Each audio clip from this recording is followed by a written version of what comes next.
نحمده ونصلي ونسلم على رسوله الكريم.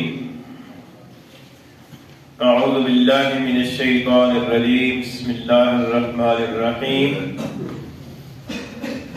وَإِذْ نَجَّيْنَاكُمْ مِنْ آلِ فِرْعَوْنَ يَسُومُونَكُمْ سُوءَ الْعَذَابِ يُذَبِّحُونَ أَبْنَاءَكُمْ وَيَسْتَحْيُونَ نِسَاءَكُمْ وَفِي ذَلِكُمْ بَلَاءٌ مِّن رَّبِّكُمْ عَظِيمٌ.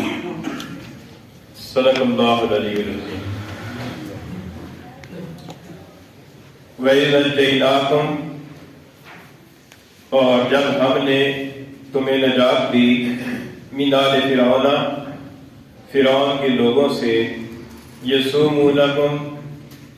جو پہنچاتے تھے تمہیں، سوء العذاب، سخت سزا،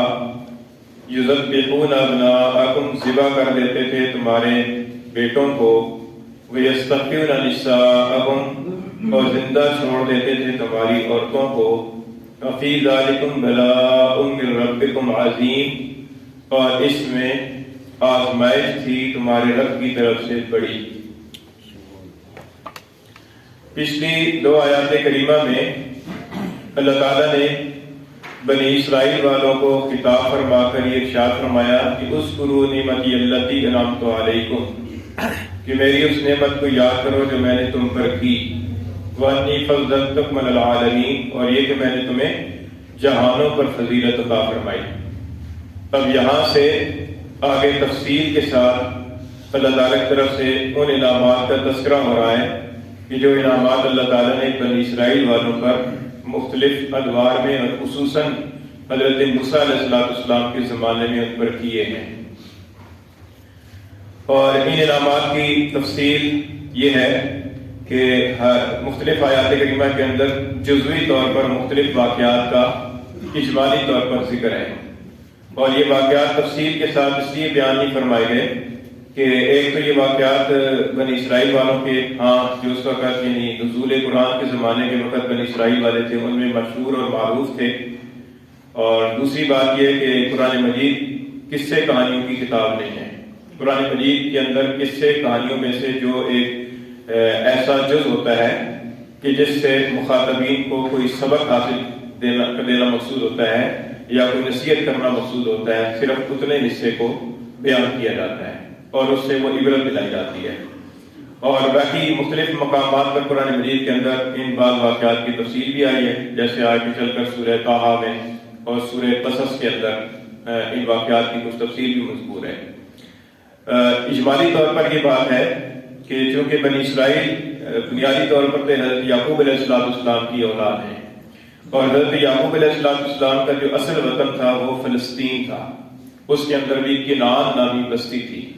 اور فلسطین جو موجودہ فلسطین ہے یہ اس زمانے کے اندر ملک شام کا ایک حصہ ہوا کرتا تھا. چنانچہ حضرت یعقوب علیہ السلام کو شامی یا فلسطینی یا کنعانی کہا جا سکتا ہے. تو حضرت یوسف علیہ السلام جب بچے تھے تو ان کو ان کے بھائیوں نے لے جا کر کنویں میں ڈال دیا تھا، اور وہ ایک لمبا قصہ ہے، انشاءاللہ سورہ یوسف کے اندر اس کی تفصیل آئے گی. تو وہ پھر وہاں سے ہوتے مصر کے بازار میں پہنچے، اور وہاں سے وہ عزیز مصر کے گھر پہنچ گئے، اور وہاں سے مختلف مراحل کے اندر ایک لمبے عرصے کے بعد پھر وہ عزیز مصر بن گئے. تو جب عزیز مصر بنے تو پھر آپ نے اپنے والدین کو اور اپنے بھائیوں کو مصر کروا لیا. تو اس کے بعد سے وہ بنی اسرائیل والے یعنی حضرت یعقوب علیہ السلام کی آل اولاد جو ہے وہ مصر ہی کے اندر ٹھہر گئے، اور پھر مصر کے اندر اصل وطن تو فلسطین تھا، لیکن فلسطین سے مصر منتقل ہو گئے. پھر مصر کے اندر وہ صدیوں تک رہے. بعض مورخین نے لکھا ہے کہ 400 سال تک رہے، اور اس زمانے کے اندر ظاہر ہے کہ حضرت یوسف علیہ السلام کا تو کچھ عرصے بعد انتقال ہو گیا تھا. پھر مختلف اس کے اندر جو مصر کے بادشاہ تھے مختلف ادوار کے اندر مختلف بادشاہ آتے رہے، اور رفتہ رفتہ ہوا یہ کہ جو مصر کے جو اصل باشندے تھے انہوں نے یہ سوچا کہ یہ بنی اسرائیل والے یہ تو باہر سے آئے ہوئے ہیں، یہ تو خارجی لوگ ہیں، تو ان کی پر انہوں نے مختلف طرح سے ظلم و ستم کرنا شروع کر دیا. ان سے بیگارے لیتے تھے اور ان سے ظلم کا نشانہ بناتے تھے وغیرہ وغیرہ. تو چلتے چلاتے پھر یہ حضرت موسیٰ علیہ السلام کا زمانہ آیا. حضرت موسیٰ علیہ السلام کی ولادت سے کئی سال پہلے اس ملک کے اندر فرعون نامی ایک بادشاہ ہوا. اس کا نام تو اصل رامسیس ہے، قرآن مجید کے اندر فرعون کا لفظ آیا ہے، رامسیس اس کا نام تھا، اور رامسیس نام کے بھی 2 بادشاہ گزرے ہیں، اور یہ غالباً رامسیس ثانی تھا، تو اس کا لقب جو ہے نا وہ فرعون تھا۔ یہ ایسی ہے کہ جیسے ہمارے یہاں کوئی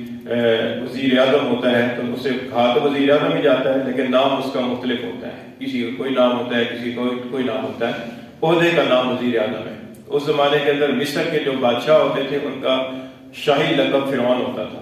نام ان کے اپنے اپنے ہوتے تھے، جو بھی نام ہوتا تھا، لیکن ان کا جو شاہی لقب ہوتا تھا، عہدے کا لقب، وہ فرعون ہوتا تھا۔ تو حضرت موسیٰ علیہ السلام کی ولادت سے کئی سال پہلے جو فرعون بادشاہ ہوا، تو اس فرعون کی ظاہر ہے کہ اس نے مصر کی پر حکومت بھی تھی، اور اقتدار کے اندر آ کر اس نے خدائی کا بھی دعویٰ کیا، اور اس نے لوگوں کو اپنی پوجا پاٹ پر لگا دیا، اور فرعون والے جتنے اس کے کارندے تھے، لاؤ لشکر والے، اس کی فوج والے، وہ سارے اپنے اپنے سطح پر اور اپنے اپنے علاقوں کے اندر بنی اسرائیل والوں کی پر ظلم کیا کرتے تھے، اور بنی اسرائیل والوں سے بیگاریں لیتے تھے، مختلف میں کام نکالتے تھے ان کے، اور ان کو تکلیف پہنچاتے تھے۔ تو پھر ہوا یہ کہ اسی زمانے کے اندر فرعون نے ایک خواب دیکھا، اور خواب یہ دیکھا کہ بیت المقدس سے ایک آگ اٹھی ہے، اور اس آگ نے پورے مصر کا احاطہ کر لیا ہے، اور اس آگ نے سارے قبطیوں کو جو فرعونی تھے ان ساروں کو ہلاک کر دیا ہے، اور بنی اسرائیل والوں میں سے کسی شخص کو کچھ نہیں کہا۔ تو فرعون جب بیدار ہوا تو اسے اس خواب کی وجہ سے بڑا ہول اٹھا، تو اس نے نجومیوں سے اور کاہنوں سے اس کی تعبیر پوچھی، تو نجومیوں کاہنوں نے پیش گوئی کی کہ ان قریب بنی اسرائیل کے اندر ایک لڑکا پیدا ہوگا جس کی ہاتھوں سے تیری سلطنت تباہ ہو جائے گی۔ یہ انہوں نے تعبیر دی۔ تو فرعون نے اس کی تدبیر سوچی کہ اس کی تدبیر کیا کرنی چاہیے، تو تدبیر مشورے سے یہ سمجھ میں آئی کہ بنی اسرائیل والوں کے ہاں جو بچہ بھی پیدا ہو اس بچے کو قتل کر دیا جائے، تاکہ نہ وہ بچہ بڑا ہوگا اور نہ وہ سلطنت کے لیے خطرہ بنے گا۔ اور چونکہ بچیوں کے لیے کوئی خطرہ نہیں ہے، اور بچیوں سے خدمت بھی ہم نے لینی ہے، کام بھی لینے ہیں، اس لیے بچیوں کو جس کے ہاں بچی پیدا ہو اسے چھوڑ دیا جائے، اور جو بچہ پیدا ہو اسے پیدا ہوتے ہی قتل کر دیا جائے۔ خدا کی شان یہ کہ اسی زمانے کے اندر حضرت موسیٰ علیہ السلام کی ولادت ہوئی، اور مہیر العقول طریقے سے حضرت موسیٰ علیہ السلام کو فرعون کے محل میں پہنچایا گیا، اور فرعون کے ہاتھوں میں پلوایا گیا، اور وہی موسیٰ علیہ السلام بڑے ہو کر انہوں نے فرعون کی سلطنت کا خاتمہ کیا۔ یہ آگے انشاءاللہ تفصیل کے ساتھ آئے گا۔ تو یہاں پر اللہ تعالیٰ نے وہ جو نعمت تھی نا، جو آزادی کی نعمت، کیونکہ صدیوں سے غلام تھے، تو حضرت موسیٰ علیہ السلام کی رہبری کے اندر اور قیادت کے اندر بنی اسرائیل والوں کو اللہ تعالیٰ نے فرعون کی غلامی سے نجات عطا فرمائی، اور فرعون کے مظالم سے نجات عطا فرمائی۔ تو چونکہ یہ آزادی بہت بڑی نعمت ہے، تو اس آزادی کی نعمت کا اللہ تعالیٰ نے یہاں پر ذکر فرمایا کہ وَإِذْ نَجَّيْنَاکُم مِّنْ آلِ فِرْعَوْنَ، کہ جب ہم نے تمہیں نجات دی فرعون کے لوگوں سے۔ یہ جو نجّیناکم لفظ ہے یہ تنجیہ سے نکلا ہے، اور تنجیہ کا معنی ہوتا ہے کہ تدریجاً آزادی دینا، تدریجاً جو ہے نا اس کے ظلم کے پنجے سے نکلنا۔ تو چونکہ بنی اسرائیل والے اکثر و بیشتر تو بنی اسرائیل والے حضرت موسیٰ علیہ السلام کی قیادت کے اندر وہاں سے نکلے، لیکن اس سے پہلے بھی مختلف جماعتوں کے اندر بنی اسرائیل والے مصر سے دوسری جگہ منتقل ہوتے ہیں۔ ظاہر ہے مظالم سے لوگ تنگ آتے ہیں تو تنگ آ کر وہ چلے بھی جاتے ہیں، اور اگر وہ ہو جائے آزادی ہو جائے تو آزادی کے اندر ظاہر ہے کہ ساری اتنی لاکھوں کی جو آبادی ہے وہ ایک دم سے نہیں نکلا کرتی، اس کے اندر وقت لگتا ہے۔ اس کی مثال ہمارے ہاں یہ ہے کہ جیسے پاکستان بنا ہے تو پاکستان بننے کے بعد پھر کتنے عرصے تک مہاجرین انڈیا سے پاکستان اور پاکستان سے انڈیا جاتے رہے، تو ایک وقت کے اندر یا ایک دن میں نہیں ہوا بلکہ کئی مراحل کے اندر یہ ہوا۔ تو اس لیے نجّیناکم کے اندر اس مراحل کے ساتھ النجات کی طرف بھی اشارہ ہے۔ یہ جو لفظ ہے نجّیناکم، اس کے اندر یہ مفہوم شامل ہے۔ من آل فرعون، آل جو ہے نا اس میں فرعون کے گھر والے اور فرعون کے لاؤ لشکر اور فرعون کے جتنے بھی کارندے ہیں، جس سطح کی پر اس کے ملازمین تھے، وہ سارے اس کے اندر شامل ہیں۔ من آل فرعون، فرعون والوں سے، فرعون کے لوگوں سے۔ یسومونکم، یسومونکم اس کا مطلب ہے کہ عذاب چکھانا، تکلیف پہنچانا، اور ایسی تکلیف پہنچانا کہ جس کے اندر ذلت و خواری بھی ہو، یعنی تکلیف بھی دینا اور ذلیل و خوار بھی ہونا۔ جسمانی طور پر بھی ٹارچر کرنا اور ذہنی طور پر بھی عزت نفس کو بھی مجروح کرنا، یہ دونوں مفہوم اس کے اندر شامل ہیں۔ سوء العذاب، برا عذاب، یعنی ایک تو وہ بچوں کو ذبح کرتے تھے اور ان سے بگاڑے لیتے تھے، اور دوسرے ان کو ذلیل و خوار بھی کرتے تھے، ان کی تذلیل کا بھی نشانہ بناتے تھے۔ سوء العذاب، برا عذاب، یذبحون ابناءکم، ذبح کر دیتے تھے تمہارے بیٹوں کو۔ یعنی جب بھی کسی اسرائیلی کے ہاں بچہ پیدا ہوتا تھا تو فرعونی اس طاق میں ہوتے تھے کہ کہاں بچہ پیدا ہوا، جو ہی خبر ملتی تھی اس بچے کو فوراً قتل کر دیتے تھے۔ اور یہ کتنی بڑی ایک تکلیف کا باعث ہے کہ ایک کسی کے ہاں بچہ پیدا ہو، ظاہر ہے کہ ایک عرصے کی مشقت کے بعد بچہ پیدا ہوتا ہے، بڑی تمناؤں کے بعد بچہ پیدا ہوتا ہے، اور نرینہ اولاد کے ساتھ انسان کی ویسی لگاؤ اور شفقت زیادہ ہوتی ہے، تو کسی کے ہاں نرینہ اولاد پیدا ہو اور بچہ پیدا ہو اور اس کے بچے کو بلا کسی وجہ کے بغیر کسی قصور کے قتل کر دیا جائے۔ لکھا ہے مورخین نے کہ اس زمانے کے اندر فرعون نے تقریباً 90,000 بچوں کو قتل کرایا، لیکن اس کے باوجود اللہ تعالیٰ نے حضرت موسیٰ علیہ السلام کو زندہ رکھ کر پرواہ کر دکھایا۔ تو فرمایا کہ وہ بیٹوں کو ذبح کر دیتے تھے، وَيَسْتَحْيُونَ نِسَاءَكُمْ، اور تمہاری عورتوں کو زندہ چھوڑ دیتے تھے۔ عورتوں کو زندہ چھوڑ دیتے تھے، اس کے اندر دو طرح کی جو ہے نا وہ تکلیف تھی۔ ایک تو یہ کہ بچی بڑی ہوتی تھی تو اس سے وہ خدمتیں لیتے تھے، اور دوسرے یہ کہ بنی اسرائیل والوں کے لیے غیرت کا بھی مسئلہ تھا۔ ظاہر ہے کہ ایک باپ کے ہاں بچی پیدا ہو کسی کے ہاں، اور اس کا باپ جو ہے نا وہ یہ سمجھے کہ اس بچی کو بڑا ہونے کے بعد پھر ان کی خدمت میں دینا پڑے گا اور ان کی خدمت اور ان کی بیگاریں نکالے گی، تو ظاہر ہے کہ اس باپ کے لیے غیرت کا بھی مسئلہ پیدا ہو جاتا تھا، تو یہ بھی ان کو تکلیف ہوتی تھی کہ وہ عورتوں کو زندہ چھوڑ دیتے تھے۔ وفی ذالکم بلاء من ربکم، اور فرمایا کہ اس کے اندر بڑی آزمائش تھی۔ بلا کے علماء نے 3 معنی کیے ہیں۔ ایک بلا کا معنی ہے آزمائش،